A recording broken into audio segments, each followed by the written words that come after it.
रस्त्यावर नमाज पठणामुळे कारवाया होतात, इथं पालखीमुळे रस्ता जाम होतोय। सपा आमदार अबू आझमींचं वादग्रस्त वक्तव्य, अशा फालतू गोष्टींना उत्तर देत नाही फडणवीसांनी आझमींना सुनावलं।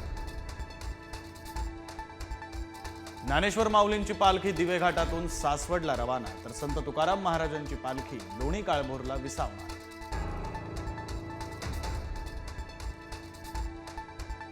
राज्यात सध्या तरी ठाकरे बंधू आणि पवार काका पुतण्या एकत्र येण्याची शक्यता धुसरच। दैनिक पुढारीच्या मुलाखतीमध्ये छगन भुजबळांचा दावा, तर शरद पवार कधीच भाजपसोबत जाणारच नाहीत। भुजबळांनी मांडली रोखठोक भूमिका। माळेगाव साखर कारखान्यासाठी 5 वाजेपर्यंत 84% मतदान। अजित पवार सुप्रिया सुळेंनी केलं मतदान। पवार विरुद्ध पवार प्रतिष्ठेच्या लढतीत कोण बाजी मारणार, 24 जूनच्या निकालाकडे लक्ष। युतीबाबत आदित्य आणि उद्धव ठाकरे बोलत नाहीत, तर त्यांचे चमचे बोलतात। संदीप देशपांडेंची टीका, तर इथे येड्या गबाळ्यांच्या म्हणण्याला अर्थ नाही, संयम बाळगावा, संजय राऊतांचं प्रत्युत्तर। कम ऑन किल मी ऐवजी कम ऑन सेव्ह मी म्हणा। ठाण्यात शिंदेच्या शिवसेनेनं बॅनरमधून उद्धव ठाकरेंना डिवचलं। पुढील 3 दिवस कोकण, मध्य महाराष्ट्र आणि विदर्भाला मुसळधार पावसाचा इशारा। मुंबई आणि उपनगरांनाही येलो अलर्ट जारी। 23 आणि 24 जूनला अतिमुसळधार पावसाचा अंदाज। रविवारी सुटीमुळे पावसाळी पर्यटन स्थळांवर तुफान गर्दी। लोणावळ्याचा भुशी डॅम, सिंधुदुर्गचा आंबोली आणि वावनकोंड धबधबा, तर कोल्हापुरात राऊतवाडी धबधब्यावर पर्यटकांची गर्दी।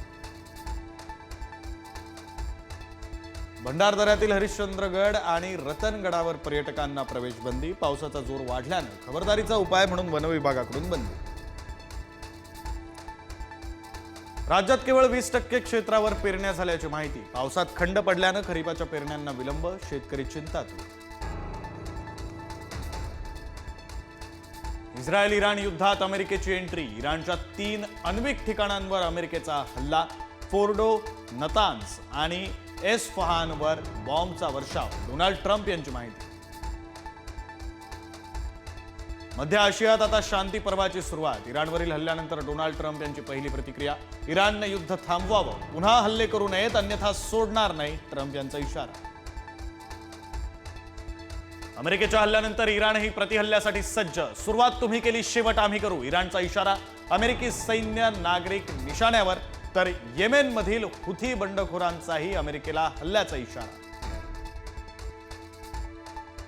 इराणवरील अमेरिकेच्या हल्ल्यानंतर इस्रायल सावध। इस्रायलमध्ये आणीबाणी लागू, शाळा महाविद्यालय बंद, तर डोनाल्ड ट्रम्प यांचा इराणवरील हल्ल्याचा निर्णय इतिहास बदलेल। इस्रायलचे पंतप्रधान नेतन्याहूंची प्रतिक्रिया। होर्मुझची सामुद्रधुनी बंद करण्याचा इराणचा निर्णय। आंतरराष्ट्रीय बाजारात तेलांच्या किमतीवर मोठ्या परिणामाची शक्यता।